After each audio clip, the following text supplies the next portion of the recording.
El título que le puse hoy día, no sabía qué ponerle. ¿Qué título le pongo? Dije ya. Por nada, por todo y con gracias. Así, listo, se acabó. Es lo que el texto decía, dije yo, bueno, resumo más o menos lo que vamos a compartir en el título. Así que, por nada, por todo y con gracias. ¿Sí? Vamos a dar la introducción del texto. Filipenses 4, versículos 6 al 7. Dice la Reina Valera 960, dice, por nada estéis afanosos, si no sean conocidas vuestras peticiones delante de Dios en toda oración y ruego, con acción de gracias. Y la paz de Dios que sobrepasa todo entendimiento, guardará vuestros corazones y vuestros pensamientos en Cristo Jesús. Es conocido el texto, se ha enseñado muchas veces, ¿no es cierto? Aquí saqué en la versión NTV saqué el título, y ahí está subrayado. Dice, no se preocupen por nada. En cambio, oren por todo. ¿Sí? Díganle a Dios lo que necesitan y denle gracias por todo lo que Él ha hecho. Así experimentarán la paz de Dios que supera todo lo que podamos entender. La paz de Dios cuidará su corazón y su mente mientras vivan en Cristo Jesús. Ahí está. Por nada, por todo y con gracias. Ahí está el título. Qué original, ¿no? Ay, no. No sé qué, bueno, le pongo esto. Ya está. Dije, yo no puedo pensar más. Dije. Así que, para introducirnos un poquito en el contexto de todo el libro de Filipenses, porque no puedo analizar un texto fuera de todo el contexto.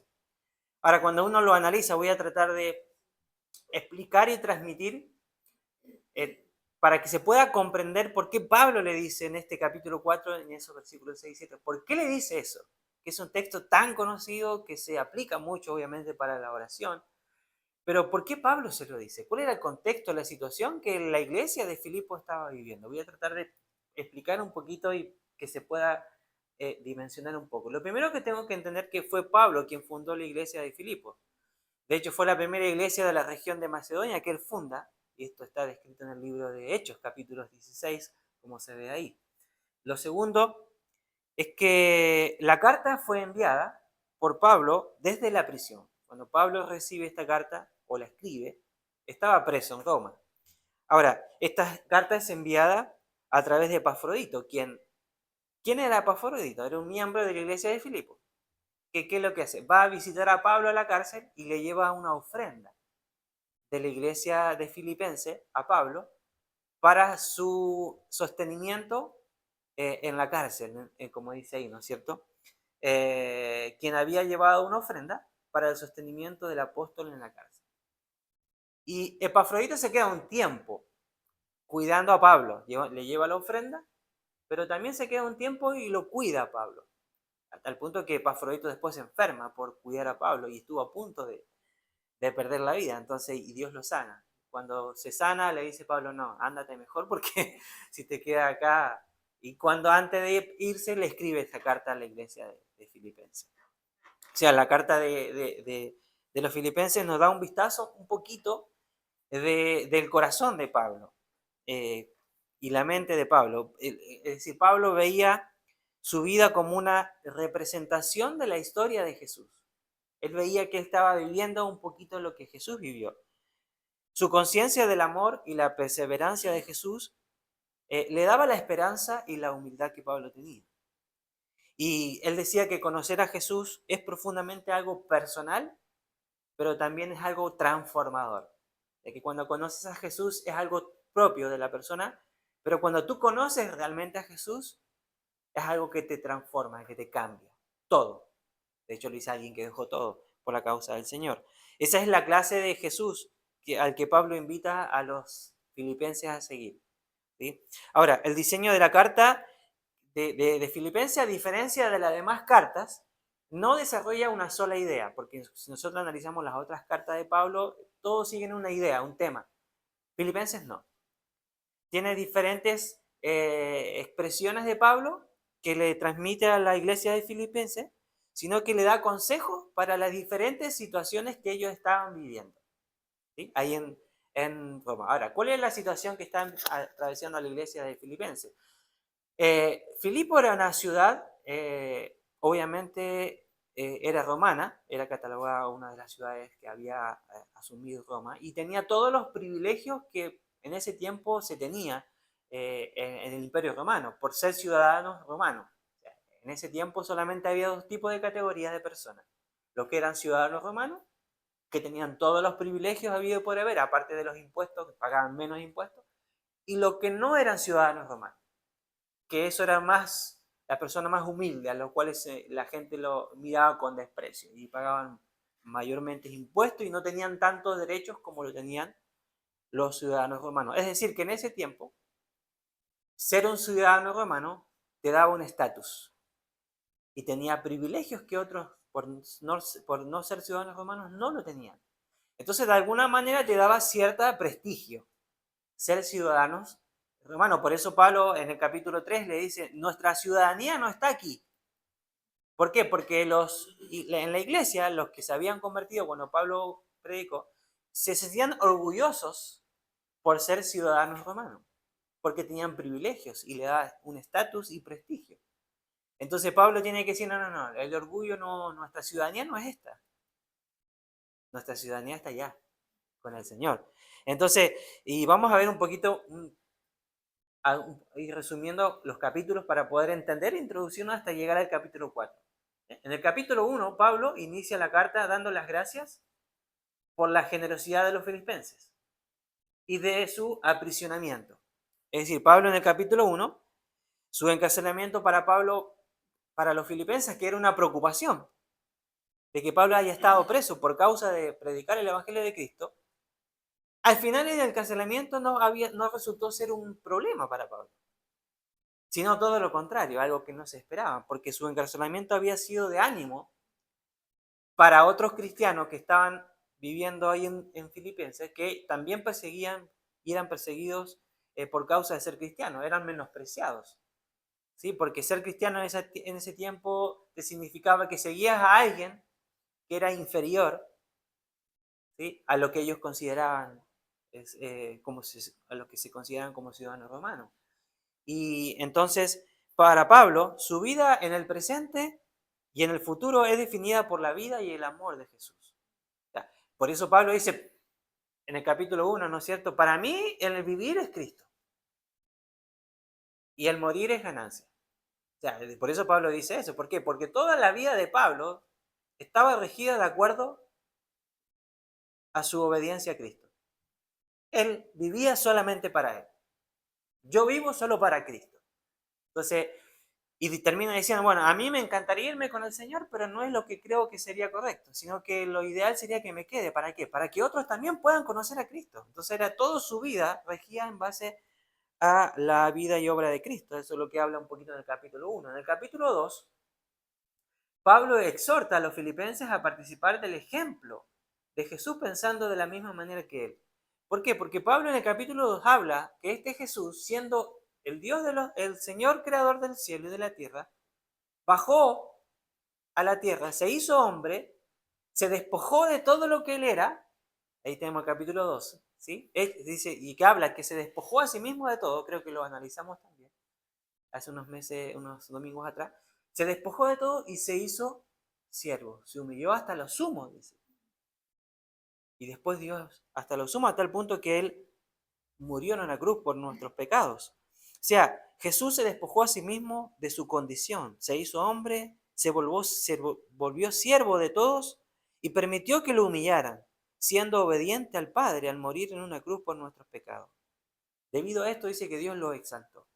Entonces, ¿qué le está diciendo? ¿Por qué? Porque había un problema en la iglesia de Filipenses. El problema era de la ostenticidad, del orgullo. Yo soy ciudadano romano, ¿sí? Yo me tienen que servir. Pero Pablo dice, no. Sigamos el ejemplo de Cristo. Es ese ejemplo que Él nos dejó. Siendo el Dios, bajó, se hizo hombre y se humilló hasta lo sumo. Se humilló hasta lo más profundo. Entonces, ¿dónde está la ganancia en la relación? En el servicio, en la humildad.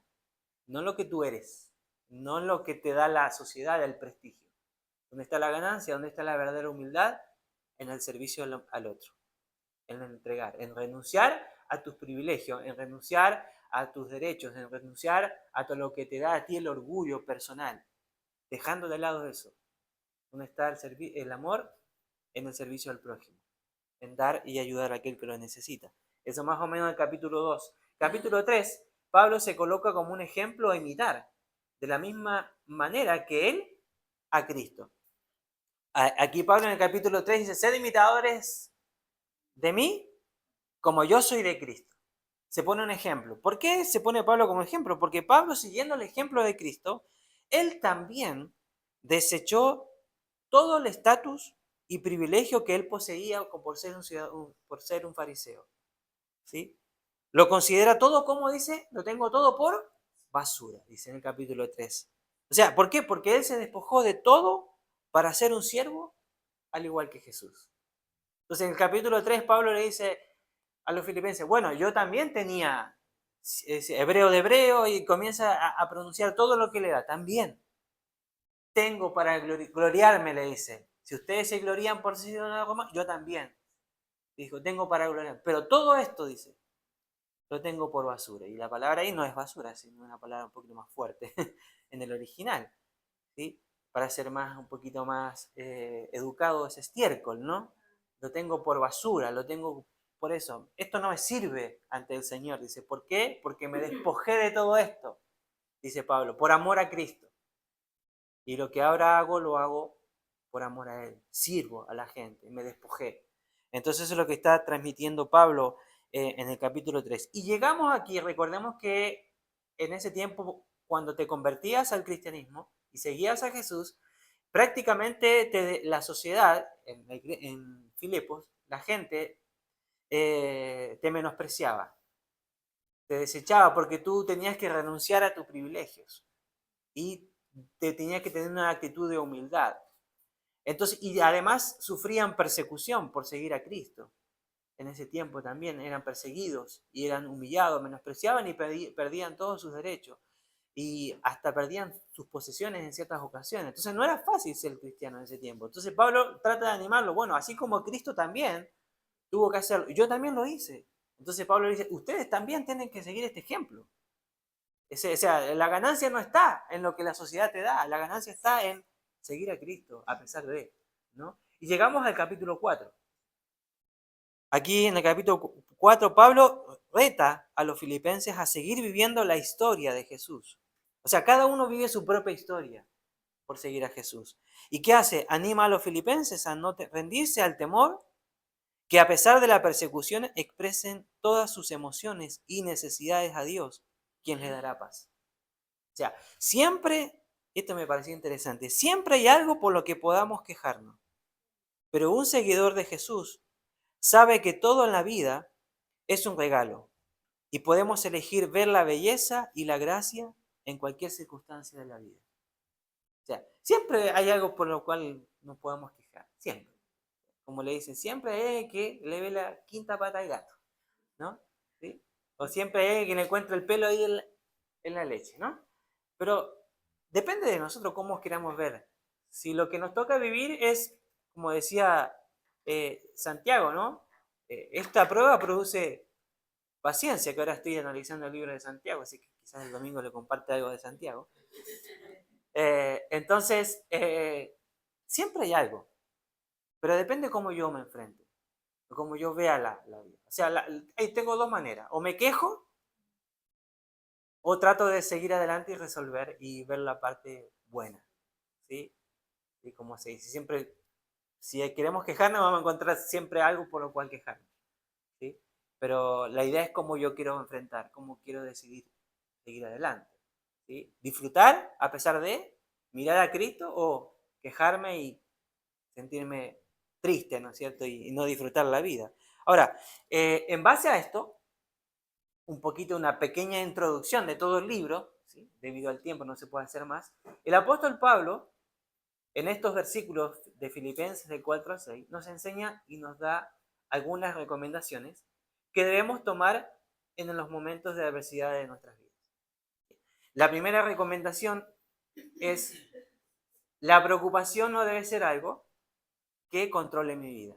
Es lo primero, porque dice en el versículo 6, dice, por nada estéis afanosos. Entonces, lo primero que dice, o sea, las preocupaciones, vamos a tener preocupaciones, vamos a tener problemas, dificultades, pero eso no debe controlar mi vida. Dice, por nada, ahí está viendo la primera parte del título, por nada estéis afanosos. Ahora, esta frase que hay una persona que entró en la oficina de una persona que también era de cristiano, dice, cuenta la historia, y que en la oficina detrás tenía un cuadro.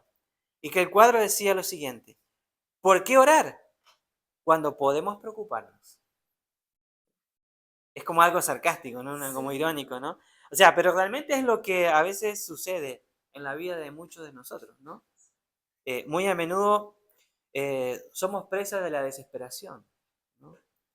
Del afán, y nos cuesta doblar las rodillas ante el Señor. Andamos, dejamos que la situación nos abrume, nos sobrepase, ¿no? Y a veces, como decía el salmista en el libro, en el Salmo, ¿no es cierto? ¿Quién me diese alas como de palomas volaría y huiría lejos? Decía el salmista. ¿Sí? O a veces decimos, me gustaría despertarme al otro día, abrir los ojos y que el problema se haya esfumado, se haya ido. ¿Sí? Bueno, los psicólogos le llaman el escapismo a eso. ¿Sí? ¿Por qué? Porque evitamos ver la realidad que estamos viviendo y mientras tengamos esa actitud, difícilmente podamos sobresalir, porque las situaciones hay que enfrentarlas, hay que resolverlas. No podemos obviarlas y evitarlas. Entonces aquí lo que está hablando un poquito es, preocupaciones vamos a tener. Va a haber dificultades, problemas, inquietudes, dudas. Pero dice el apóstol Pablo, bueno, pero no dejen que eso los sobrepase, no dejen que eso los domine, lo controle. Entonces, de alguna otra forma, el mismo Señor Jesús tuvo que reprender a sus discípulos por lo mismo, ¿sí? De hecho, y dejarles ver que el afán no cambia las cosas. Aquí aparece la misma palabra, ¿sí? De hecho, aquí tenemos el texto, lo puse ahí para que lo podamos leer todos juntos, que es muy conocido, en Mateo 26, dice, por tanto os digo, no os afanéis, y aquí viene la misma palabra que utiliza, por vuestra vida, ¿qué habéis de comer o qué habéis de beber? Ni por vuestro cuerpo, ¿qué habéis de vestir? ¿No es la vida más que el alimento, y el cuerpo más que el vestido? Mirad las aves del cielo, que no siembran ni ciegan, ni recogen en graneros, y vuestro Padre Celestial las alimenta. ¿No valéis vosotros mucho más que ellas? ¿Y quién de vosotros podrá, por mucho más que se afane, añadir a su estatura un codo? Y por el vestido, ¿por qué os afanáis? Considerad los lirios del campo, como crecen. No trabajan ni hilan.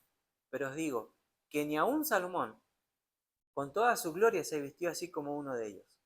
Y si la hierba del campo que hoy es y mañana se echa en el horno, Dios la viste así, ¿no hará mucho más a vosotros, hombres de poca fe? No os afanéis, pues, diciendo, ¿qué comeremos o qué beberemos o qué vestiremos? Porque los gentiles buscan todas estas cosas, pero vuestro Padre Celestial sabe que tenéis necesidad de todas estas cosas. Y aquí viene el texto muy conocido.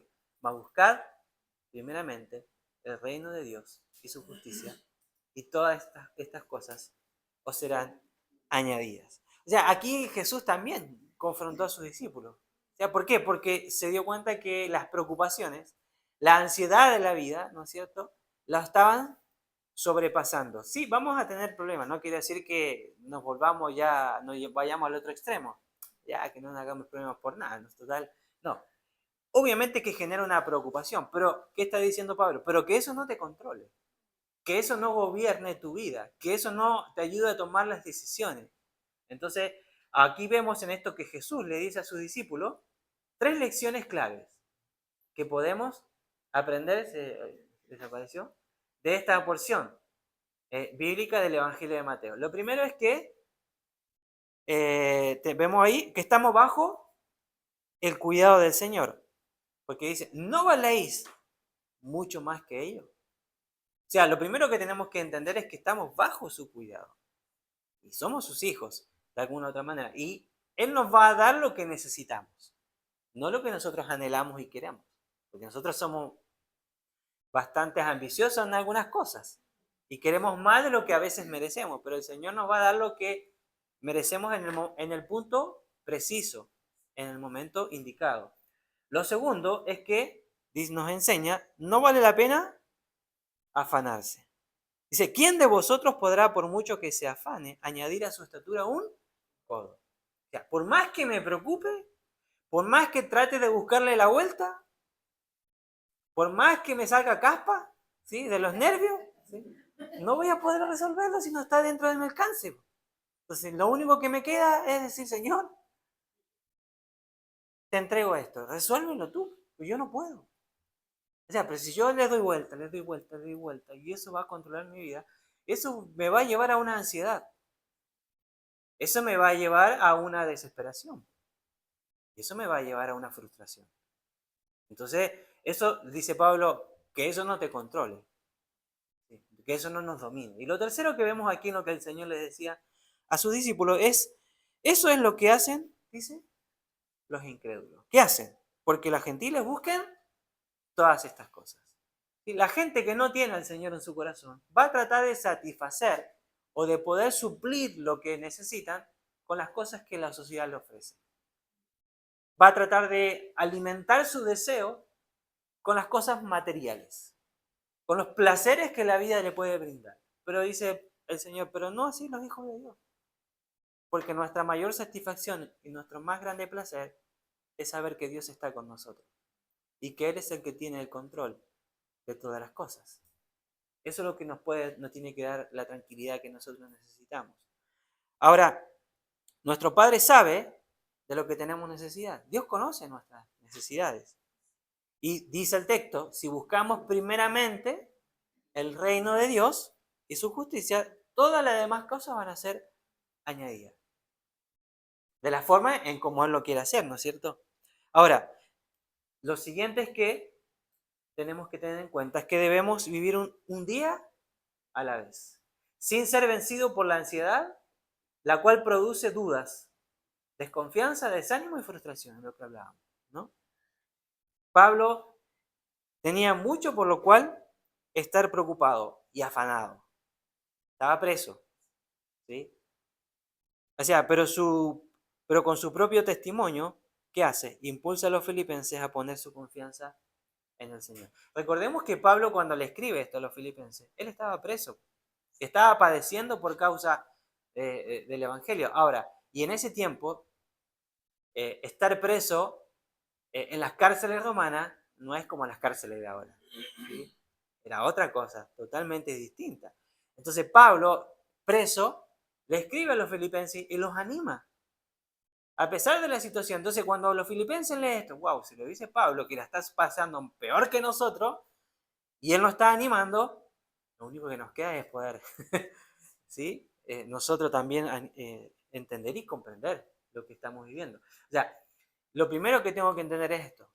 Las preocupaciones no tienen que sobrepasarnos, no tienen que controlar nuestra vida. Por nada estéis afanosos. Dice por nada.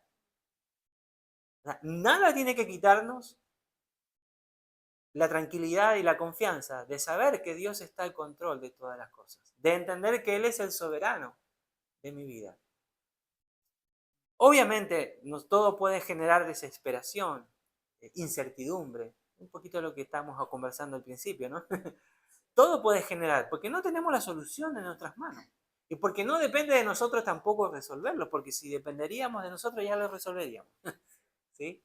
Y eso no sería dependencia de Él, sino que dependencia de nosotros mismos. Hay cosas que sí, yo tengo que resolver, que yo tengo que tomar decisiones, porque me corresponde a mí. Pero cuando hay cosas que nos sobrepasan, cuando hay cosas que yo no puedo manejarlas, lo único que me queda es encomendar en las manos del Señor.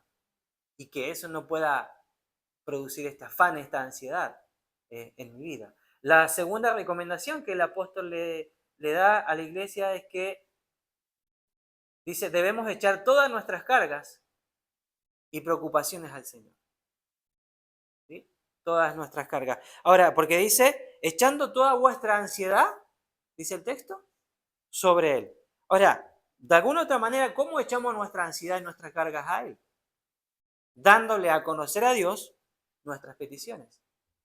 Nos vamos ante su presencia y le entregamos las peticiones al Señor. Por eso el versículo se dice, sino que sean conocidas vuestras peticiones delante de Dios en toda oración y ruego.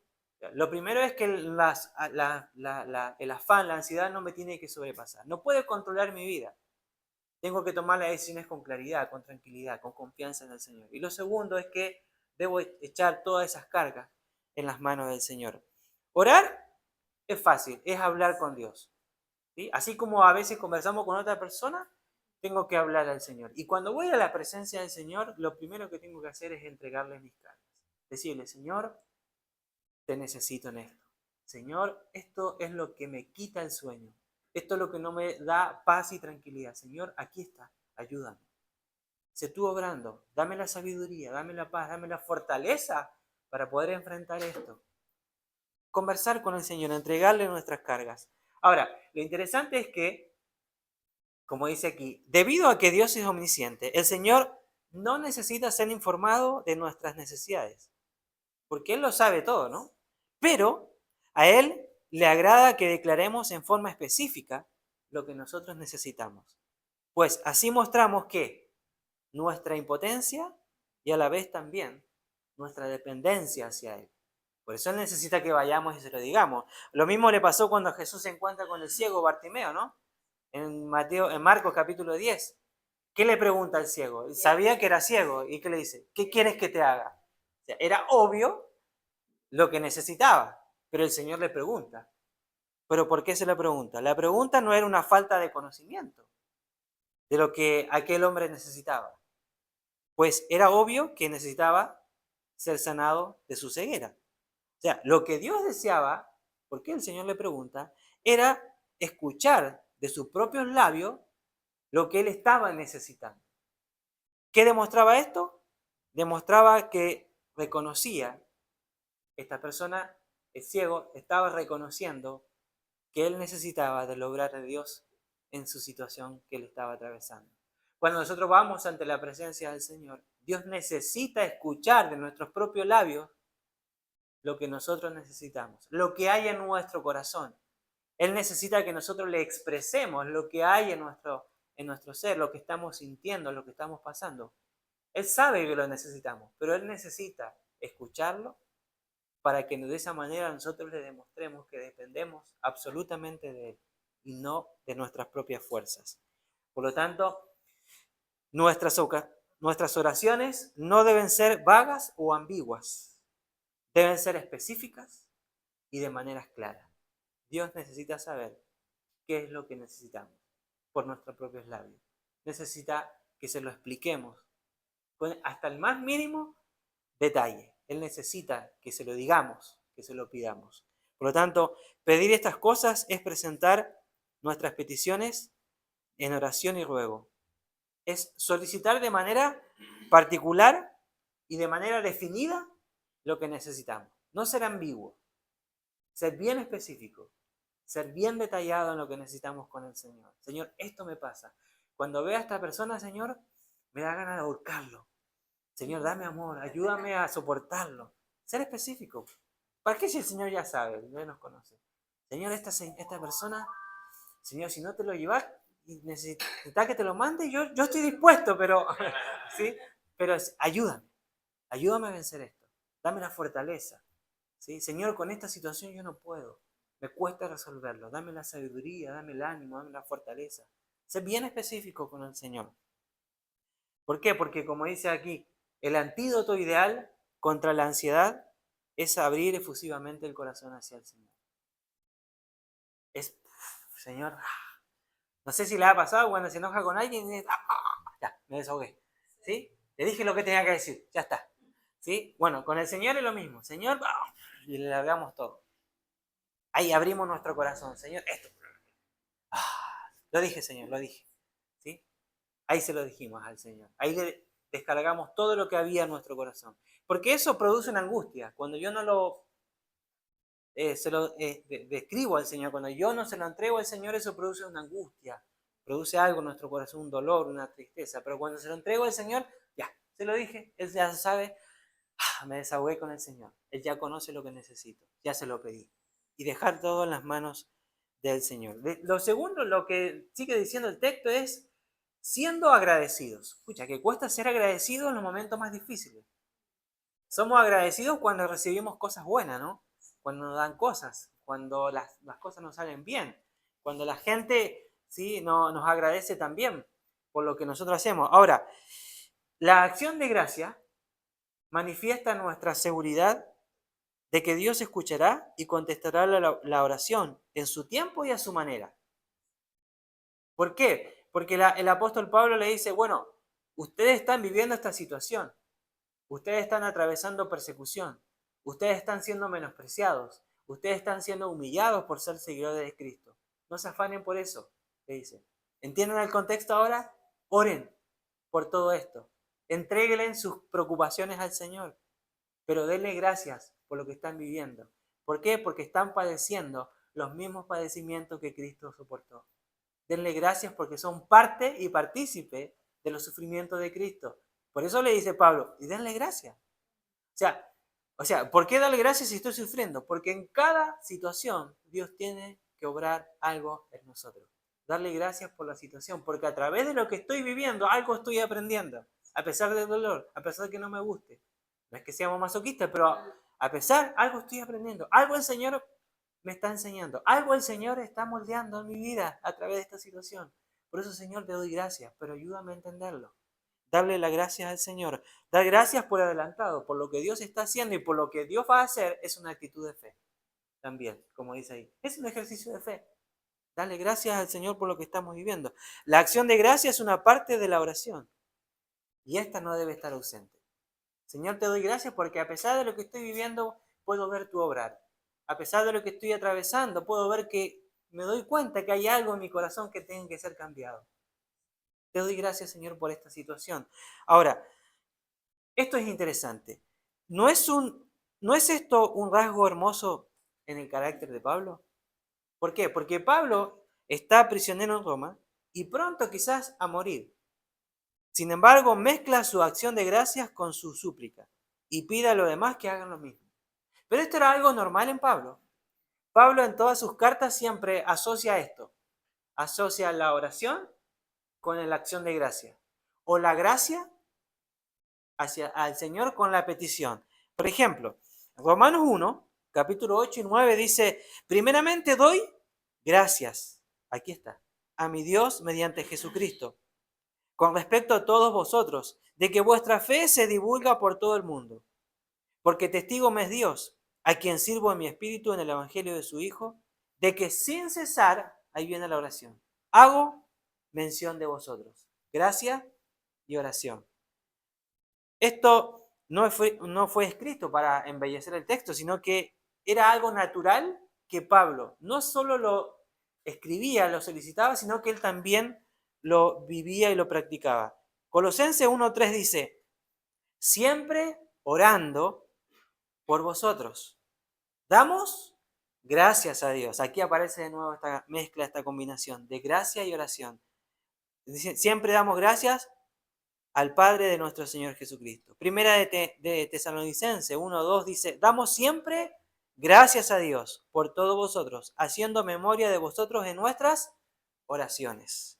Segunda Timoteo 1:3 dice, doy gracias, ahí de nuevo, a Dios, el cual sirvo desde mis mayores con limpia conciencia, de que sin cesar me acuerdo de ti en mis oraciones, noche y día. Y Filipenses en el capítulo 1, al inicio de este mismo libro, dice, doy gracias a mi Dios siempre que me acuerdo de vosotros, siempre en todas mis oraciones, rogando con gozo por todos vosotros. O sea, por lo tanto, está claro que Pablo habitualmente practicaba lo que él aconsejaba, ¿sí? Sus oraciones no habían sido ofrecidas a Dios sin acciones de gracias. Esto implica dos cosas, lo que Pablo hacía. Primero, gratitud por lo que estaba viviendo, independiente de la situación que estaba atravesando. Y segundo, una perfecta sumisión a la voluntad de Dios. Por lo tanto, solo cuando estemos totalmente convencidos de que Dios hace todas las cosas bien y para bien, podemos realmente sentir hacia Él la perfecta gratitud, ¿sí? De que demanda la oración de cada uno de nosotros. Cuando entendemos de que Dios es el que hace las cosas, de que Dios cuando obra, siempre obra para bien, independiente de la situación en que yo estoy viviendo, eso va a generar en mi corazón una gratitud hacia lo que Dios está, hacia la situación que estamos viviendo. Y también nos ayuda a la confianza absoluta de que Él, a pesar de todo, es el que tiene el control de todas las cosas, que nada escapa de sus manos. Y la tercera recomendación que le da es que debemos experimentar la paz de Dios en medio de las situaciones adversas de la vida. Porque el texto termina diciendo, así experimentarán la paz de Dios. ¿Sí? Ahora, lo interesante es que, como dice aquí, ¿cuál es el resultado lógico de la vida del cristiano que ha vencido la preocupación y ha aprendido a orar en forma a que agrada a Dios? La respuesta está en el versículo 7, que dice, la paz de Dios, que sobrepasa todo entendimiento, guardará vuestros corazones y vuestros pensamientos en Cristo Jesús. Ahora, ¿qué dice? Que esta paz que supera todo entendimiento. Ahora, esta expresión nos presenta la paz prometida como algo difícil de comprender y entender, desde la lógica humana, obviamente, porque dice que esta paz sobrepasa todo entendimiento. O sea, no es una tranquilidad temporal o condicional, es una paz que el mundo no conoce ni la puede dar. De hecho, Jesucristo mismo dijo, ¿no? En Juan 14, la paz os dejo, mi paz os doy. Dice, pero yo no la doy como el mundo la da. Por lo tanto, no se turbe, dice, vuestro corazón, ni tenga miedo. Esta paz que Dios ofrece no tiene límites. Puede ser recibida, pero no comprendida. No está sujeta a las circunstancias. ¿Por qué? Porque esta paz es un fruto del Espíritu. Ahí en Gálatas habla, mas el fruto del Espíritu es amor, gozo y paz. Es algo que solamente los hijos de Dios pueden experimentar. Porque yo no la puedo explicar a la paz que Dios nos da. No la puedo, no le puedo encontrar una razón. Porque la paz que Dios nos ofrece, a diferencia de la paz, como dijo Jesús, yo no la doy como el mundo la da, porque para el mundo, si usted busca la definición de paz, es ausencia de conflicto. La paz es ausencia de guerra, de problemas, de dificultades. Es decir, ¿quién tiene paz en este mundo? Para la sociedad, nadie, porque ¿quién no tiene problemas? ¿Sí? Siempre hay algo que, o sea, es difícil tener la paz para la sociedad, porque la paz para la sociedad es la ausencia del conflicto. Pero Cristo dice que la paz que Él nos da es diferente, es distinta a la que el mundo le da. ¿Por qué? Porque la paz que el Señor nos da, uno como hijo de Dios, la experimenta y la vive en medio del conflicto, en medio del problema, en medio de la dificultad, en medio de la adversidad. Experimentamos esta paz que no se puede explicar, que no tiene razonamiento lógico desde la perspectiva del hombre, desde el raciocinio humano el hombre no lo puede comprender. ¿Cómo puedes tener paz en medio de la situación que estás viviendo? Y esta paz, dice Pablo, sobrepasa todo entendimiento. ¿Por qué? Porque no la puedo entender ni comprender, porque es una paz que yo solamente la debo experimentar en la situación que estoy viviendo. Es una paz que se experimenta, que se vive en el medio de la dificultad. Y es una paz que solamente puede ser dada por el fruto que el Espíritu Santo nos da en ese momento. No lo puedo explicar, lo tienes que vivir. Cada uno lo tenemos que experimentar en nuestra situación y en lo que nos toca vivir, ¿no es cierto? Y dice que esta paz guarda nuestras mentes y corazones en Cristo Jesús. ¿Por qué dice, a mí me llama la atención, por qué dice guarda nuestra mente y nuestros corazones? ¿Por qué? Porque la palabra que se utiliza para guardar, como dice ahí, es la palabra griega, es froureo, que significa montar guardia, vigilar como en un cuartel. Así tan completa y tan eficaz, la paz de Dios guarda nuestros corazones y nuestras mentes. No es extraño que se use un término militar aquí. Y que sea la paz la que actúe como guardia del corazón y de la mente. Es la paz de Dios la que protege a los hijos de Dios. ¿Por qué? Porque muchas personas en este tipo de situaciones que los sobrepasan las dificultades, lamentablemente toman muy malas decisiones. Muchas personas, a través de la crisis que han estado viviendo, han atentado en contra de sus propias vidas. Entonces dice, esta paz que el Señor nos ofrece va a guardar nuestros pensamientos y nuestros corazones. Nos va a cuidar de tomar decisiones que no debemos tomar. Cuidará nuestra mente y nuestro corazón. Guardará, dice, montará guardia. Dice, nos protegerá, nos guardará de todo pensamiento y de todas malas decisiones que no debemos tomar. De hecho, en el versículo 8, después el apóstol expresa un poquito más esto. Dice, en esto debemos pensar, en todo lo bueno, lo honesto, lo puro. Sigue hablando después. ¿Sí? Pero esto va a generar lo que cuando nosotros entregamos. Esta es una promesa de protección contra las acechanzas del enemigo, quien tratará de atacar nuestros pensamientos y la pureza de nuestro corazón. Tanto lo intelectual como lo emocional es protegido por el Señor cuando las circunstancias no pueden ser cambiadas, porque a veces nos desesperamos, no encontramos la salida y las emociones nos sobrepasan y tomamos malas decisiones en esos momentos que no tenemos tanta claridad. Entonces dice, esta paz que Dios nos da va a cuidar nuestras mentes, nuestros corazones, de que no puedan ser sobrepasados por las emociones. ¿Sí? Ahora, una paz interna ayuda a tener una paz externa. Esto es interesante. De hecho, Proverbios 16:7 dice, cuando los caminos del hombre son agradables a Jehová, aún a sus enemigos les hace tener paz con él. O sea, note que esta protección está entrelazada con Cristo Jesús. ¿Por qué? Porque ¿quién es nuestra paz? Él es nuestra paz. Y sabrá guardarnos, ¿no es cierto?, de acuerdo a sus promesas. Isaías 26:3 dice, tú guardarás en completa paz a aquel cuyo pensamiento en ti persevera, porque en ti ha confiado. Por lo tanto, y dice, guardará vuestros corazones. Sigue diciendo el texto, ¿no? El camino para guardar el corazón, según este texto, es dejar que se llene de la paz de Dios, que sobrepasa todo entendimiento.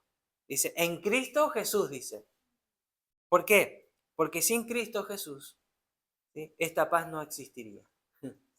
Porque esos pensamientos son guardados en Cristo Jesús. Un cristiano no tiene paz con Dios, sino a través de la expiación del sacrificio de Cristo. O sea, por lo tanto, como dice ahí, no hay paz, ¿sí?, que pueda ser encontrada fuera de Cristo. Ninguna paz podrá animar nuestro corazón mientras nos olvidamos de Cristo. O sea, no hay paz fuera de Cristo. La única paz que podemos encontrar, esta verdadera paz, la encontramos en Cristo, según lo que dice Pablo. ¿Cuál es la consecuencia natural de orar con agradecimiento? Como dice ahí, la paz de Dios que sobrepasa todo entendimiento hará algo asombroso. ¿Qué hará? Protegerá nuestra mente y nuestros corazones. ¿Contra qué? Contra la ansiedad, entre otras cosas, ¿no? Nos aferramos a las cosas que generan preocupación y ansiedad o la presentamos a Dios y en agradecimiento y descansamos y obtenemos la paz que solamente el Señor nos ofrece. Mira la fórmula que encontré en un libro, no me acuerdo qué libro era, que presenta Pablo ahí en Filipenses. Dice, agradecimientos más, entre paréntesis, me parece encuesta matemática, ¿no? Oración más súplica, menos ansiedad, es igual a paz de Dios. ¿Sí? Interesante, ¿no?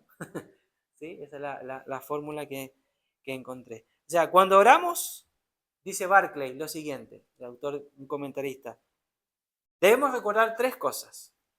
Dice, primero, debemos recordar el amor de Dios que siempre desea lo mejor para nosotros. Cuando oramos, debemos recordar la sabiduría de Dios, que es el único que sabe lo que es mejor para nosotros. Y cuando oramos, debemos recordar el poder de Dios, que es el único que puede hacer que suceda lo que es mejor para nosotros. Por lo tanto, al orar con una confianza perfecta en el amor, la sabiduría y el poder de Dios, encontrará la paz de Dios. La mente humana, con toda su habilidad y conocimiento, nunca puede producir la paz. No es algo que uno se puede crear o ingeniar. Es exclusivamente un don de Dios. El camino a la paz consiste en confiarnos a nosotros mismos y todo lo que no es querido y ponerlo en las manos de Dios. Y como conclusión, y para finalizar, tenemos lo siguiente. Recuerda que el Señor nos invita por medio de su palabra a no ignorar las preocupaciones. No dice el Señor, ignoren las preocupaciones. No, dice lo contrario. Dice que Él nos invita que esas preocupaciones las entreguemos en sus manos. Entregamos nuestras cargas y nuestras ansiedades. Pablo nos da las siguientes recomendaciones. Que la preocupación no debe ser algo que controle mi vida. Debemos echar todas nuestras cargas y preocupaciones al Señor y debemos experimentar la paz de Dios en medio de las situaciones adversas de la vida. ¿Sí? Debemos orar a Dios con un corazón rendido, sincero. Y finalizo con un salmo, ¿no es cierto? Ora a Dios, ruégale compasión, pero hazlo desde un corazón lleno de gratitud. Él ha sido fiel y lo seguirá siendo por toda la eternidad. Y termino con un salmo que me gustó mucho, que en la versión Dios habla hoy. Dice, bendito sea el Señor, nuestro Dios y Salvador, que día tras día lleva nuestras cargas. Nuestro Dios es un Dios que salva y que puede librarnos de la muerte. ¿Sí? Descansemos en Él, que podamos encontrar la verdadera paz al descargar nuestro corazón y rendirnos ante su presencia. Gracias por escuchar este audio. Esperamos que haya sido de bendición para su vida. Para más videos y prédicas ingrese a nuestro canal de YouTube.